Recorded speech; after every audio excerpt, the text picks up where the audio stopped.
Baik, bagi memahami ancaman serangan pengganas, sedia menerusi Skype penganalisis Unit Kajian Analytical Extremism UIAM Ahmad L. Muhammadi, Muhammad Usman L. Muhammadi. Selamat pagi. Ya, selamat pagi Astro Awani. Ya, Encik Muhammad, pertama sekali bagaimana nak memahami dakwaan yang disiarkan The Times of India ini?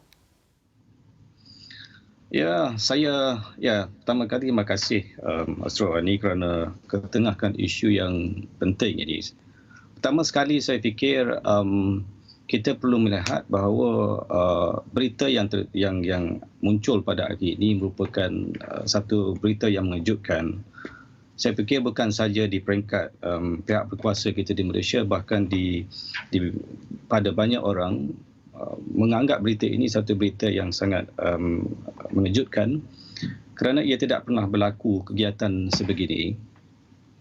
Dan saya fikir kalau betulnya ancaman itu datang daripada Malaysia, saya fikir India perlu menyalurkan maklumat ini kepada pihak berkuasa di Malaysia supaya membuat siasatan lebih lanjut dan cuba mencari punca di mana lagi collaborators yang ada di Malaysia ini supaya kita boleh assess dan menilai sejauh mana kebenarannya dan juga sejauh mana persiapan yang dibuat oleh kumpulan ini. Dan satu laginya ia melibatkan seorang wanita. Ini merupakan satu perkembangan yang agak mengejutkan juga. Tetapi penglibatan wanita dalam konteks serangan pengganas di Asia Tenggara ini menjadi satu fenomena baru sebagaimana kita lihat di Indonesia dan sekarang ini di laporannya di India pula ya. Itu that is my take on that to begin with. Encik Ahmad, bagaimana anda melihat gerakan kumpulan Rohingya di Malaysia ini ketika ini? Kalau kita tengok laporan United Nations tentang pelarian ini, ya, lebih kurang ada 100,000 pelarian Rohingya di Malaysia ini.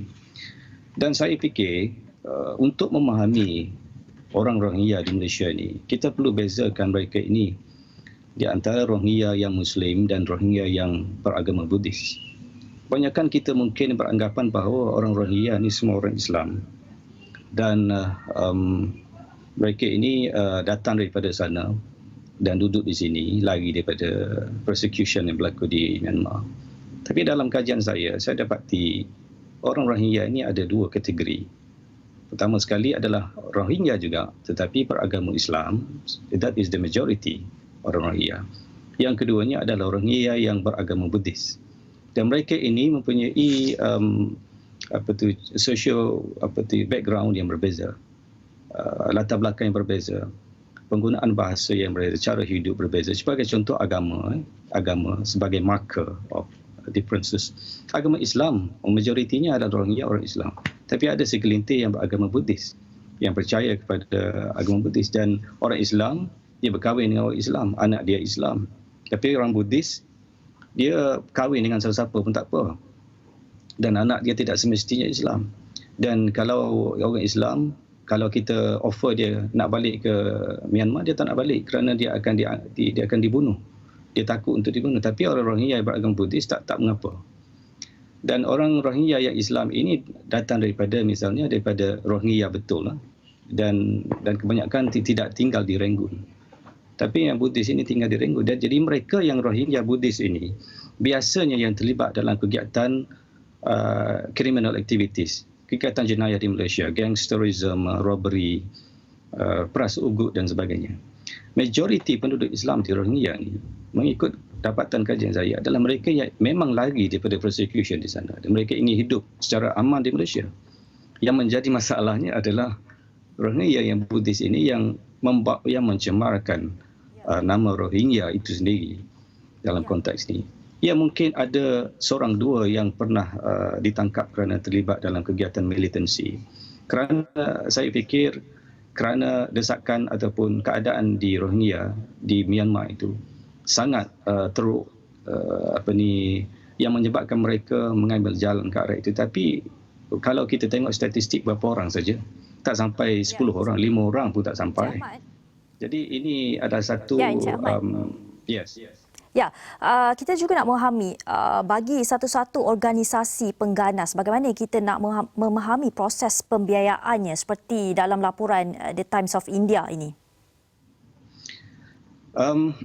Kalau betul laporan itu mengatakan bahawa ada dana yang disalurkan itu, ada kemungkinan sebab kalau kita orang datang jumpa kita nak minta derma apa semua atas dasar untuk membantu orang Rohingya apa semua. Saya fikir ramai yang orang kita ni akan bagi derma pada kumpulan itu. Yang menjadi masalahnya ialah bagaimana dana itu diambil, dikumpulkan dan dibawa ke mana. Jadi di sini kebanyakan yang berlaku, sebagaimana juga yang berlaku dalam konteks ISIS ini, orang bagi duit derma untuk orang Syria tetapi digunakan untuk kegiatan lain. Sama juga dalam kes ini, dia boleh kutip derma di mana-mana, dapat ratus juta, dapat ribu dan sebagainya. Duit ini tujuan apa? Jadi saya fikir ini perlu kerja penyiasatan yang lebih mendalam oleh pihak berkuasa kita. Kerajaan India perlu bagi maklumat ini kepada polis kita. We have a professional and competent police work di Malaysia ini yang ada track record yang bagus. Jadi dia perlu identifikan orang yang ambil dana itu, siapakah mereka dan bagaimana duit itu ditransferkan di sana untuk kegiatan apa. Jadi kalau kita tengok dari segi proses itu, adalah proses biasa macam kita kutip derma masjid, kutip derma untuk tolong humanitarian work dan sebagainya. Itu satu proses biasa. Okey, baik Encik Ahmad, terima kasih untuk ulasan berkenaan. Itu tadi Encik Ahmad L. Muhammadi, Muhammad Usman L. Muhammadi, penganalisis Unit Kajian Analytical Extremism UIAM.